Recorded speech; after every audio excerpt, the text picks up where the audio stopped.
The push to get people vaccinated against the coronavirus is going international in a really big way. That is part of today's COVID update.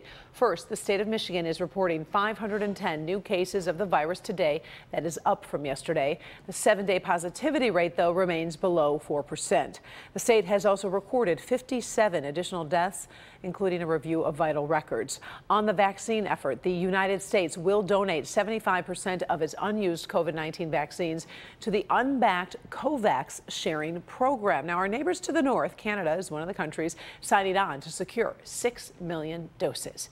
Now, of course, Detroit sits right on the Canadian border, and we have plenty of people who commute for work or have family on the other side. Big plans are being proposed to get more Canadians fully vaccinated, and we can move toward finally reopening the border. Paula Tutman joins us from downtown Detroit with more on this. Hi, Paula.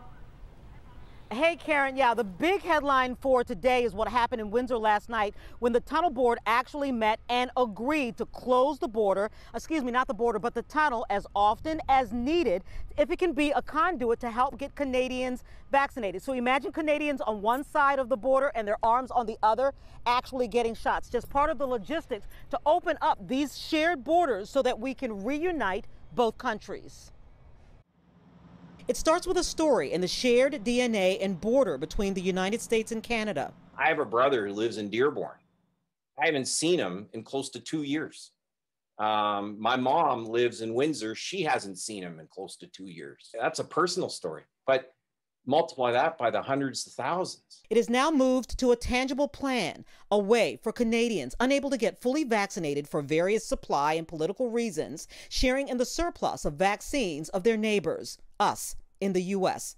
And today, the mayor of Windsor and the top administrator for the Windsor Regional Hospital are putting together doable logistics, proposing the use of parking spaces on the Windsor side of the Detroit-Windsor tunnel, the borderline inside the tunnel, or even the duty-free parking lot at the Ambassador Bridge, the Blue Water Bridge, the Peace Bridge in Buffalo, New York, or any other border crossing between the two nations as vaccination way stations. We would put them from the top of the Canadian Plaza in a minivan, take them down, get them out to get their vaccine, put them back, and bring them back. Currently, only 5% of Canada is fully vaccinated against the COVID-19 virus, and no more than 70% with a single dose. Canadian leaders so desperate to have what many in the U.S. don't seem to want. So much so, if need be, they say they would meet in the middle of the Detroit River or Lake Huron with residents on maritime vessels if that would expedite the sharing of the surplus. And bring them to the borderline. And it would be a Michigan licensed pharmacist administering vaccine on the borderline to Canadians who are standing on the Canadian side. It would go a long way towards reopening the border between the two nations, which share more than 5,000 miles of border by land, lake, rivers, roads, and family ties. Every day in my community, 1,200 people who live here cross the border to work in healthcare in Michigan. And it's those folks, those pharmacists, nurses, and physicians who are calling me saying, Drew, we are throwing doses away, are expiring. One pharmacist was a supervisor at the Mass Vax site at Ford Field, and she said, we're staffed to do 7,000 doses a day. We've never done more than 2,500.